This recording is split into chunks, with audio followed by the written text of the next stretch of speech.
Welcome to Ain't Got Time to Read, the place where I give you the breakdown to a plot and simply save you time. Now here is your spoiler alert. This video does contain spoilers.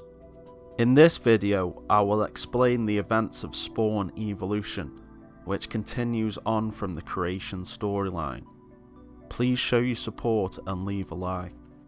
The story begins with Overtkill having fun, causing as much destruction as he can. He cannot be hurt and destroys everything that the Mafia paid him to destroy. A man named Freddy tells two of the Mafia's henchmen where Al Simmons has been sleeping.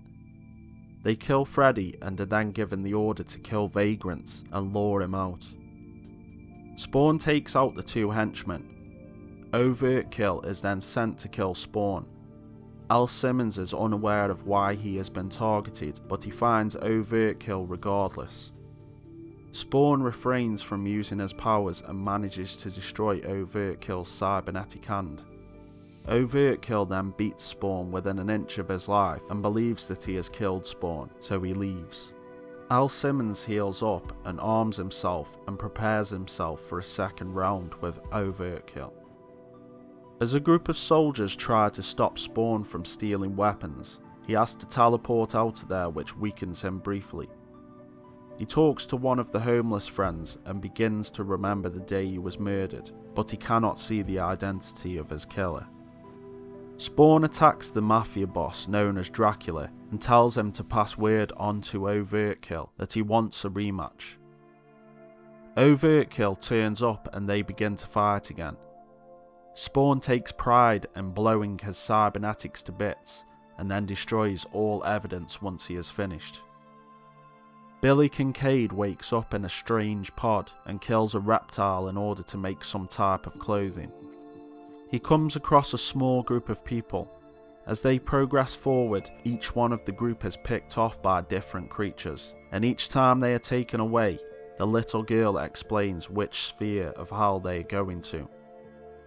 When only Billy and the child are left, Billy attacks her while she sleeps, and the little girl rips off her own flesh, revealing that it is actually a creature called the Vindicator. Billy tries to escape and tries to climb a tower. The Vindicator follows him the whole way, and when they reach the 8th floor, the Vindicator forces Billy Kincaid into a Spawn costume, which traumatizes him as he remembers dying at the hands of Spawn. He is then introduced to Malaboglia. A vagrant named Count Nicholas Cagliostro starts talking to Spawn and asks him to think really hard and have the suit create him some strawberry tipple. Spawn is surprised when the man knows his real name is Al Simmons. As he questions the man, a woman named Angela appears behind Spawn.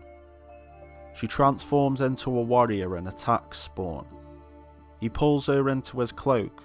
They fight a little and then she escapes. Count Nicholas tells Spawn not to touch her staff, but he doesn't listen and ends up getting vaporized.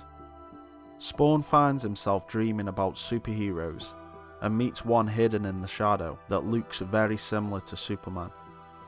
He is then led to a home where he and Wanda have a child and are living happily. And then his dreams come to an end and he wakes up screaming in the alleyway. Spawn hears a gunshot and goes off to investigate it. He finds a young woman who has been shot to death. Spawn is shot through the chest by a man named Boomer. When Spawn reveals that he isn't dead, Boomer escapes and runs back to his gang called the Nerds. When he returns, he is killed because his gang leader named Byron believes he is on drugs when telling him about Spawn.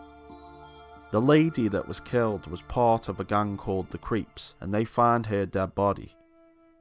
A brute named James is upset about her death and starts fighting with Spawn. Spawn uses his powers to create an illusion for both gangs, which causes them to both attack each other. When they have all killed each other, only Byron is left.